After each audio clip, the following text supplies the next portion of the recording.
نہیں ہو سکتا۔ اور عمر بن خطاب نے جب پیغام بھیجا تھا تو الفاظ یہ کہے تھے اپنے بیٹے عبداللہ ابن عمر سے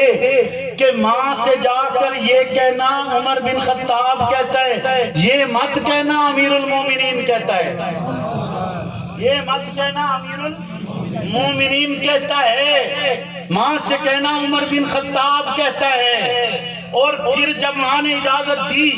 عمر نے پھر اپنے بیٹے سے کہا کہ ہو سکتا ہے مبادا میں اس وقت امیر المومنین ہوں، تو ماں نے اجازت دے دی ہو، جب میں دنیا سے چلا جاؤں دوبارہ اجازت لینا، چلا جاؤں دوبارہ اجازت لینا، مل جائے تو دفنا دینا۔ اور جب اجازت ملی عمر بن خطاب بھی وہیں پر دفن ہو گئے تو حضرت امی عائشہ صدیقہ نے اس پر ایک دیوار بنوا دی۔ آخری شخصیت وہ ہے جسے عائشہ صدیقہ کہا جاتا ہے، جس نے محمد کی قبر کی زیارت کی ہے، آخری وہ ہے۔ آپ کے بعد پھر کوئی اور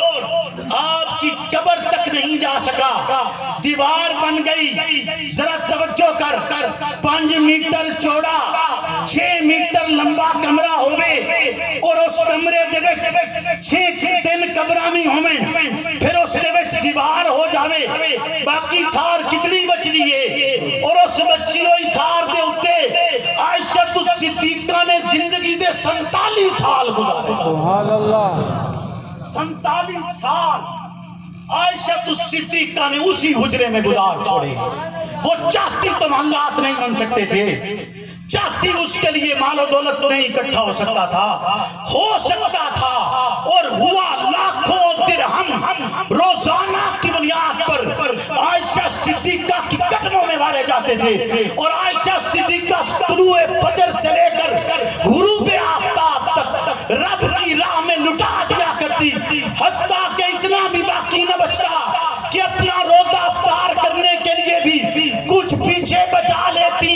عائشہ صدیقہ نے 47 سال گزارے، دین کا 1/3 حصہ مجھے اور تجھے عائشہ صدیقہ کی وساطت سے ملا ہے، احادیث نبویہ ملی ہیں، محمد رسول اللہ کا رہن سہن ملا ہے، آپ کی زندگی کے حالات ملے ہیں، آپ کی خلوت اور جلوت ملی ہے، آپ کی زندگی کا اثاثہ، آپ کا وہ وقت اور وہ لمحات جو آپ نے حجرہ شریفہ میں گزارے یا باہر گزارے ہیں، آج آپ چلے جائیں مسجد نبوی کے اندر ریاض الجنہ میں آپ نوافل ادا کرتے ہیں اس نیت کے ساتھ کہ یہ وہ مقام ہے جس کے لیے پیغمبر نے کہا تھا ماں بین بیتی ومنبری روضۃ من ریاض الجنہ، اس میں ایک مقام ایسے ہے جس مقام پر نماز پڑھنے کا ثواب سب سے زیادہ ملتا ہے۔ اور حضور کہتے ہیں اگر لوگوں کو پتا چل جائے کہ اس مقام پر نماز پڑھنے کا ثواب کتنا ہے تو لوگ اس کے لیے اپنے لیے کرا ڈالا کریں،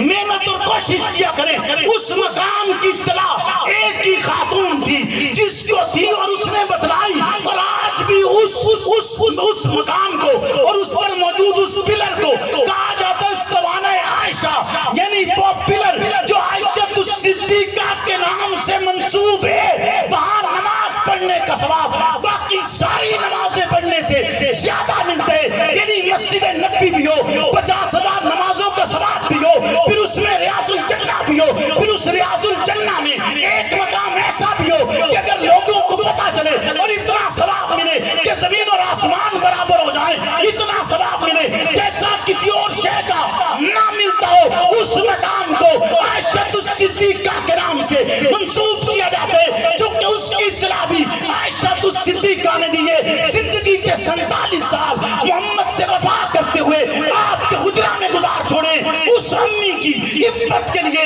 اس امی کی طہارت اور پاک دامنی کے اقرار کے لیے، اس کے بیان کے لیے، اور بیان بھی وہ جو رب کا قرآن کہتے اور رب کا قرآن کہتے اولئک مبرؤون مما یقول، یہ اس طرح صاف ہے جیسے اس پر کوئی نشان ہی موجود نہیں ہے، رب نے اسے ایسا بنایا ہوا ہے کہ اتنی مطہر اور پاک ہے کہ جس کا تصور انسانی ذہن لمحات میں کر ہی نہیں سکتا، کہ جس کی طہارت کو رب بیان کرے اس کی طہارت زبانیں کیا بیان کرے گی، اس ماں کی عفت اور پاک دامنی اور اس کا مقام و مرتبہ بیان کرتے رہیں گے، حق نواز کی آواز میں آواز ملا کر یہ کہتے رہیں گے فلاں فلاں کی ٹائم میں